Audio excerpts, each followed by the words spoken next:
Assalamualaikum warahmatullahi wabarakatuh. Perkenalkan, nama saya Yesi Oktavia, NPM 2011070127. Kelas C, Prodi PIAUD semester 3. Dosen pengampu Ibu Indah Agung Suprapti, MPD. Baiklah, di sini saya akan menjelaskan tentang 1. Pengertian filsafat pendidikan Islam dan peranan serta ruang lingkup filsafat pendidikan Islam. Yang pertama, pengertian filsafat pendidikan Islam. Pengertian filsafat pendidikan Islam secara harfiah, kata filsafat berasal dari kata philo yang berarti cinta dan kata sof yang berarti ilmu atau hikmah. Dengan demikian, filsafat berarti cinta terhadap ilmu atau hikmah. Selain itu, teori lain mengatakan bahwa filsafat berasal dari kata Arab falsafah yang berasal dari bahasa Yunani filosofi. Filos berarti cinta, suka, dan sofi berarti pengetahuan, hikmah. Jadi filosofi berarti cinta kepada kebijaksanaan atau cinta kepada kebenaran. Orang yang cinta kepada pengetahuan atau kebenaran itu lazimnya disebut filosofer, yang dalam bahasa Arab disebut failasuf.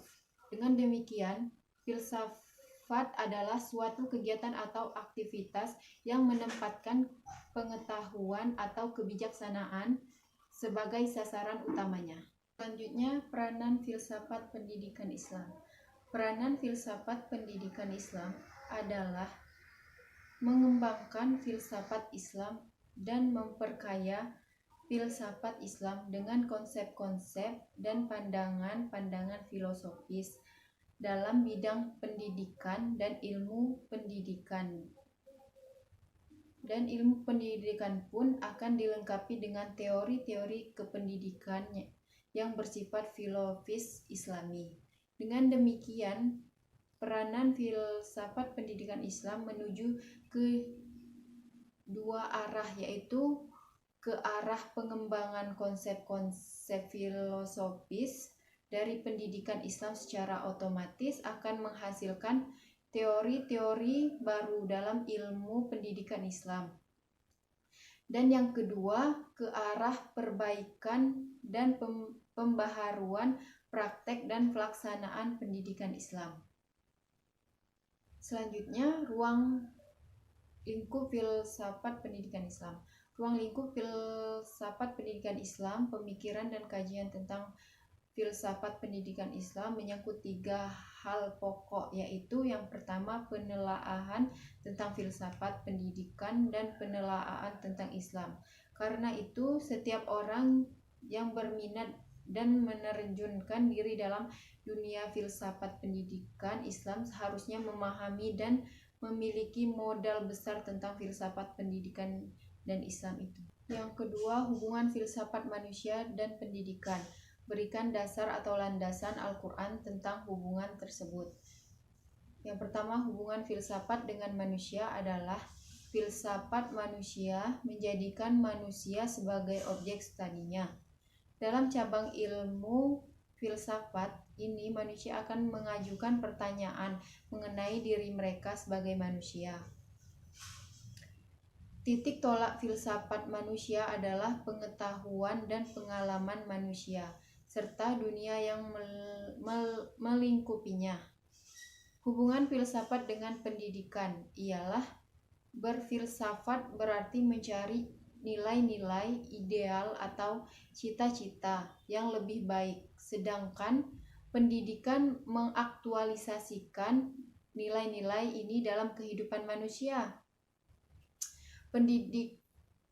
Pendidikan bertindak mencari arah yang terbaik dengan berbekal teori-teori pendidikan yang diberikan antara lain oleh pemikiran filsafat sebagai wacana pengetahuan untuk membangun paradigma. Pengetahuan yang kuat, tidak ada keraguan, dan penuh kepastian. Filsafat sebagai pengetahuan yang mempelajari sebab-sebab yang pertama atau prinsip-prinsip yang tertinggi dari segala sesuatu yang dicapai oleh akar budi manusia. Manusia sebagai makhluk yang unik dan komplit, di dalamnya terdapat potensi dapat dijadikan instrumen pemicu dan menjalankan tugas dan fungsinya.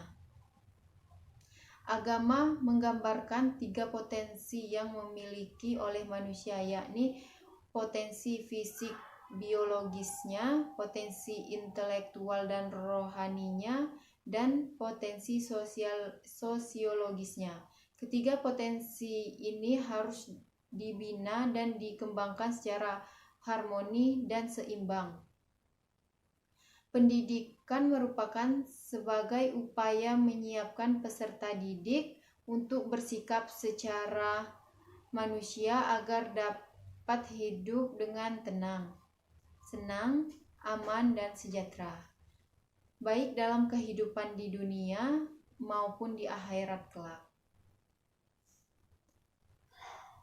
Landasan Al-Quran surah Al-Baqarah ayat 30-39. Yang ketiga, berikan 3 contoh kurikulum yang Anda ketahui beserta pengertian, tujuan, dan komponen-komponennya.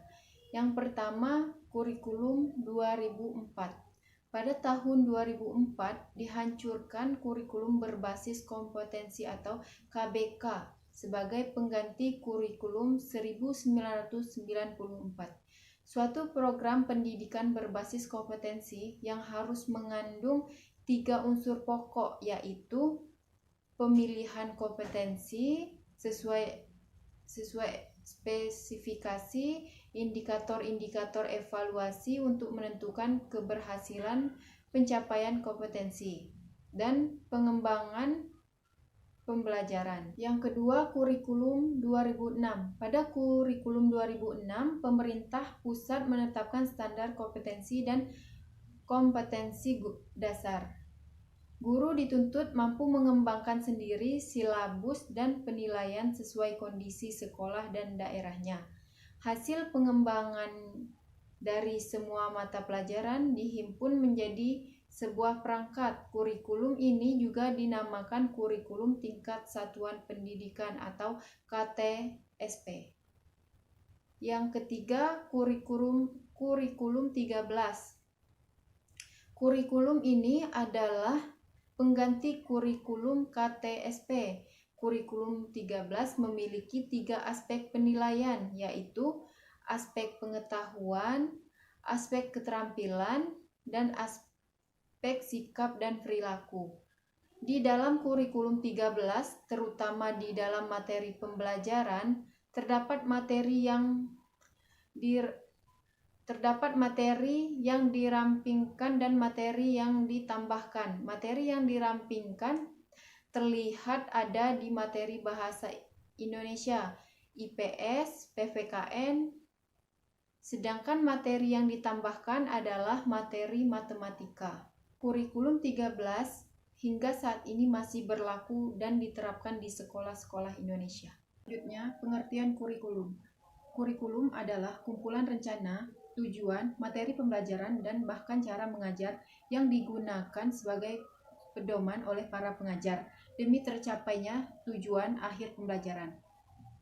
Secara etimologis, kurikulum berasal dari kata yang diambil dari bahasa Yunani, yaitu kurir yang berarti pelari, serta kurirer yang artinya tempat berpacu. Istilah ini dahulunya digunakan dalam dunia olahraga. Tujuan kurikulum. Sebagai alat pendidikan, tentu kurikulum diciptakan bukan tanpa tujuan. Bahkan, kurikulum muncul dan terus berkembang agar dapat mencapai tujuan pendidikan. Tujuan utama kurikulum adalah untuk mempersiapkan peserta didik agar dapat menjadi pribadi serta warga negara yang kreatif, inovatif, beriman, dan juga efektif ketika dia berada pada lingkungan masyarakat kelak. Selain itu, kurikulum juga bertujuan untuk mendidik dan membimbing peserta didik agar dapat berkontribusi secara positif dalam kehidupan bermasyarakat, berbangsa, dan bernegara. Komponen-komponen kurikulum. Komponen kurikulum ada 5. 1. Tujuan kurikulum. 2. Materi kurikulum. 3. Strategi pembelajaran. 4. Organisasi kurikulum. 5. Evaluasi. Sekian penjelasan dari saya. Apabila ada kata salah saya mohon maaf. Kepada Allah saya mohon ampun. Saya akhiri. Wassalamualaikum warahmatullahi wabarakatuh.